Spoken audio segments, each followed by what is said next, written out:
So I've been making videos on this channel for just about a year now, and I wanted to go back to where it all started. About a year ago, I made a video sharing my internship search experience. That video kind of got a lot of traction and it helped a lot of people out, but I have been thinking for a while now what would happen if the coin was flipped.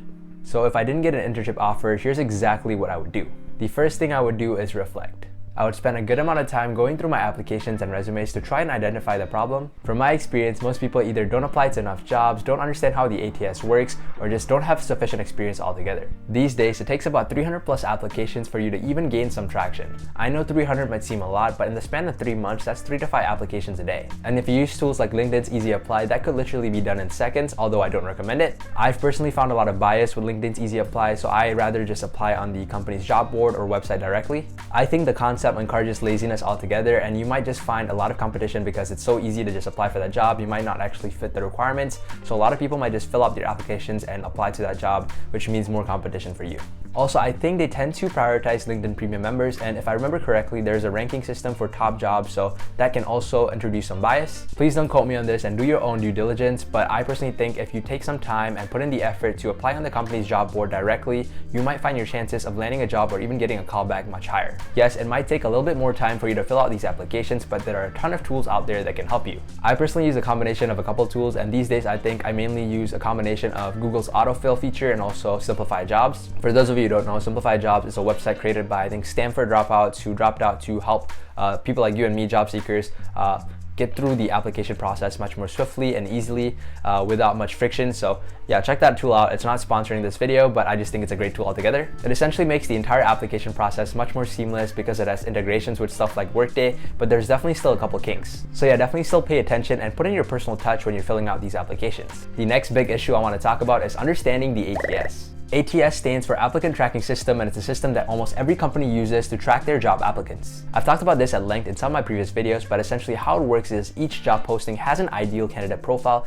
which they use to cross-reference your application and rank you with. The closer you score, the more likely you'll get a callback or an interview. The sad part about this is that these ATS systems filter out majority of applications, which could mean that your resume and your application isn't being seen by an actual human. If you filled out an application recently, you might have noticed questions like, do you require work authorization, or how many years of experience do you have with software X? If your answer doesn't match their expected answer, you're most likely going to get automatically rejected. This is why it's extremely important to read the job description beforehand and think really carefully before answering these questions. I've personally noticed a lot of international students being rejected because of questions surrounding work authorization, so if that sounds like you, do some research to see if you're eligible for stuff like OPT or CPT. These ATS systems also use AI and parsing algorithms to parse through your resume and compare it to their ideal candidate profile. The problem here is that most people actually don't have an ATS-friendly resume, so their applications are essentially being thrown in the trash automatically. In my opinion, the best way to fix this is to use a simple single-column resume template like Jake's resume. I'll leave a link down below for those of you who are interested. I also get that some of us might want to stand out and display our personalities through our resume, but that's tough when your resume isn't being seen by an actual human until it gets past the ATS scan. So my suggestion is to stick with an ATS-friendly resume for now and then let your personality fly during your interviews. If you want to know if your current resume is ATS friendly or if it's being parsed accurately, I highly recommend checking out openresume.com.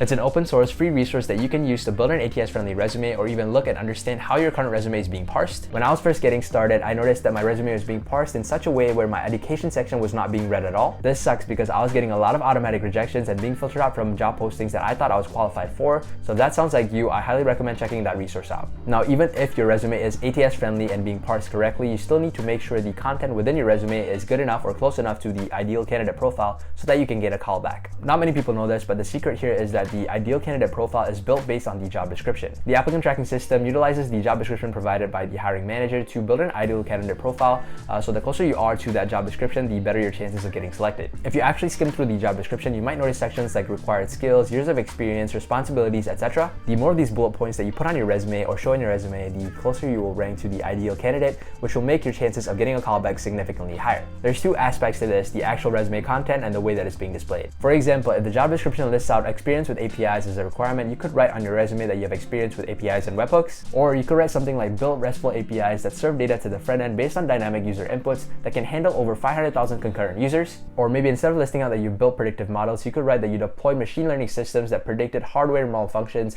with an accuracy of over 86%. The way you sell yourself or talk about your experiences actually matters, which is why it's recommended to use the XYZ format when you're writing your resume bullet points. Once you understand the applicant tracking system, you're going to be able to save yourself dozens of rejections and even get some callbacks. Now, if you're sure that you've applied for enough jobs and that you understand the ATS system enough, the problem might just be that you don't have enough experience. Maybe you're still in school and you're trying to land your first internship, or maybe you just graduated and all entry-level positions are asking for 2+ years of experience. These days, it's actually a lot easier to gain experience compared to what most people think, especially if you're in some sort of technical or engineering field such as computer science, software engineering, or data science. There are a number of ways that you can do this, and the first and probably the easiest way is through projects. Projects can be anything ranging from something as simple as building a tic-tac-toe app or something as complex as building your own startup. For other careers like civil engineering, you could do design-based projects using softwares like CAD and display them on your resume. Or for other careers like data science or even data analytics, you could do stuff like analyzing your personal finances or build an end-to-end machine learning algorithm to help you solve your budgeting or investing problem. It doesn't have to be big or complicated. I highly recommend starting with something small and then slowly working your way up to larger scale projects that you will essentially be doing for companies anyway.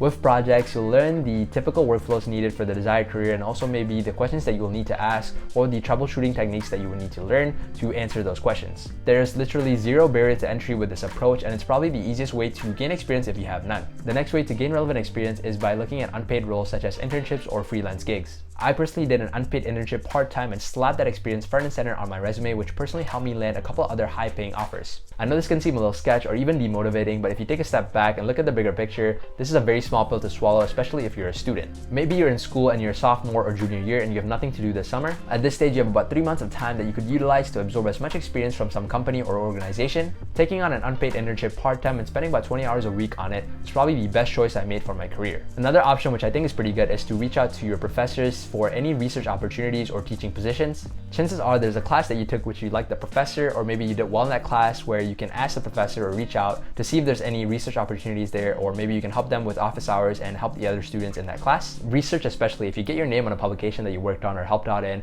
it will look so good on your resume, and it might just be a small commitment. So yeah, that's exactly what I would do if I didn't get a summer internship. Landing a job or an internship is not an easy process and can be very challenging, especially if you don't know what you're doing wrong. I know getting all these rejections and not getting a summer internship can be very frustrating, since a lot of these factors are out of your control. That is why it's super important to reflect and figure out what's in your control, such as your application strategy, your social media profiles, your network, your resume, etc. If you genuinely spend 1 to 2 hours a day working on these things throughout the summer, I'm very confident that you're gonna do much better next time around. I know this video might be slightly longer than usual, but if there's one thing I want you guys to walk away with, is the understanding that you can never really fail if you don't give up. Anyway, if you guys got this far, I wanted to give you guys a short update on the app I'm building. It's an app designed to help job seekers like you and I land our dream jobs much quicker. It's almost ready for launch, so if you guys are interested in trying it out, I'll leave a link down below to join the waitlist. If you guys have any questions, comments, or concerns, leave them down below. Also, if you guys enjoyed the video or found value, do consider leaving a like down below, and a subscribe would help the channel out a lot. As always, thank you guys so much for watching, and I'll see you in the next one.